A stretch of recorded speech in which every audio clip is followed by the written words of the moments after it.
me please? Can you tell me where I am? E aí, aqui é o Brea. Hoje eu vou falar sobre o livro House of Leaves. Eu cheguei a esse livro de um jeito engraçado. Num site chamado Top 5 Livros que são infilmáveis. Eu já achei interessante, né? Porque quando o livro ele é muito particular ao seu meio, né? Tipo, a história é tão importante quanto a maneira de contar e, enfim, as dificuldades que um livro pode criar para ele criar seu conteúdo me atraem bastante. E esse livro estava nessa lista. E daí eu entrei no site da Amazon e vi que não tinha versão eletrônica, só física. E daí eu achei estranho também, fiquei mais curioso ainda para ver o que esse livro tem de mais. É um livro de terror e de amor, é o que dizem, né? Ele chegou e eu entendi logo por que ele não tem versão digital e só pode ser lido fisicamente, né? É tipo algo assim, desse gênero. Isso aqui é uma página do livro e assim, parece uma confusão, mas não é tão confuso quanto parece. Não é difícil de entender o que está acontecendo, né? A história são 3 níveis de história e é uma coisa biruta, assim. Esse é o mais interessante do livro, porque são 3 camadas de eventos acontecendo. Tem um escritor que escreveu um livro sobre um documentário. Tem um cara que achou o livro que o escritor escreveu sobre o documentário. E tem um documentário em si. E o mais interessante do livro, com certeza, é o diálogo entre essas 3 camadas de realidade que tem no livro. E o leitor, ele constantemente se questiona sobre quais que existem ou não, se os 3 existem de fato. Às vezes, muita gente escolhe, tipo, uma versão para acreditar de quem escreveu o livro de verdade, se foi uma pessoa só, né?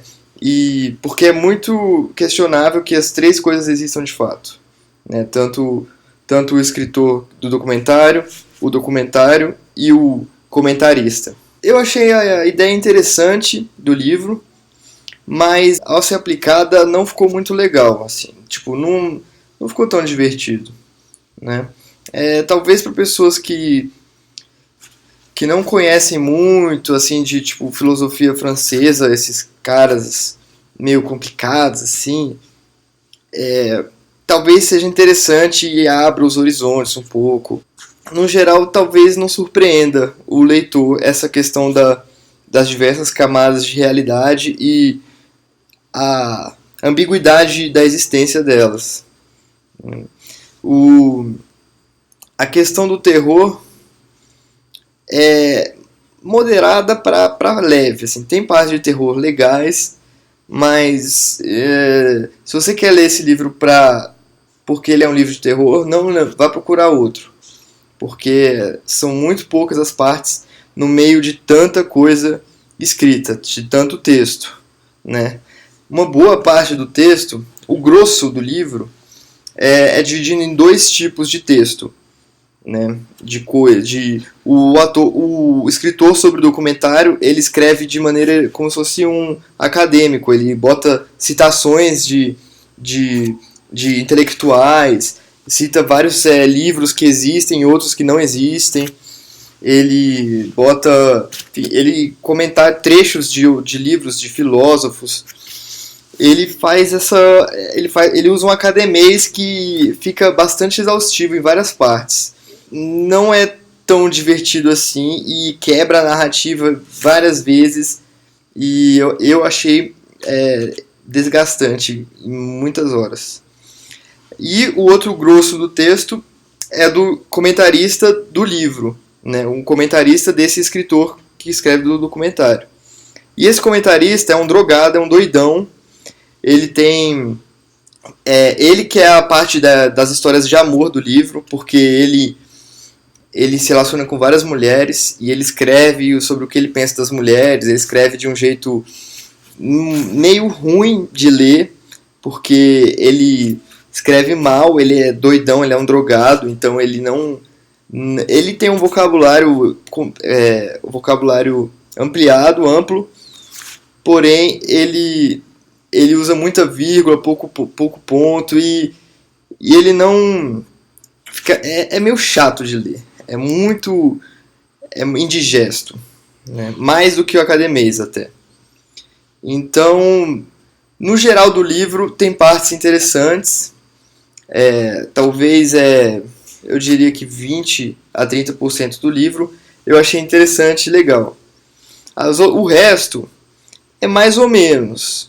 Ele não é tão chato de fazer a pessoa largar o livro, porque dá uma curiosidade sobre o que vai acontecer, por causa dessa relação entre as 3 camadas de realidade.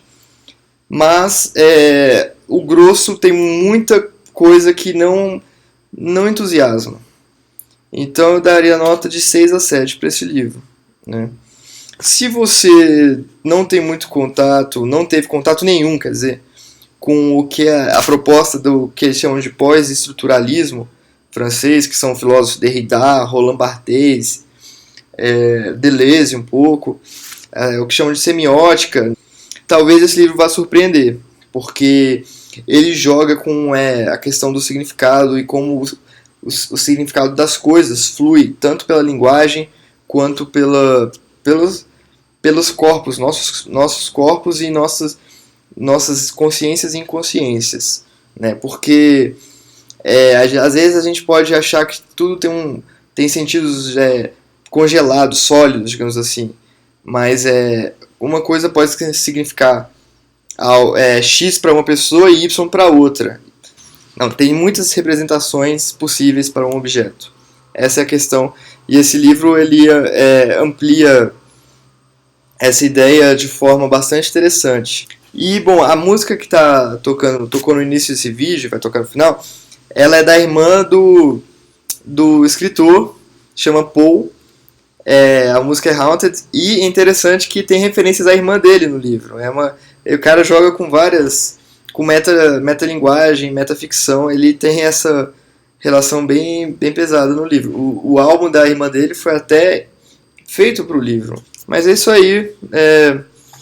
Eu não recomendaria o livro para quem quer ler terror, nem amor, mas para quem quer quem se interessa por linguagem e por filosofia, quer conhecer mais a filosofia francesa, ao mesmo tempo de uma forma não muito desgastante, como lendo Derrida, por exemplo, né, que é bem mais chato.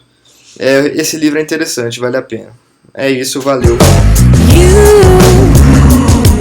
Won't you say something? I need to get my bearings.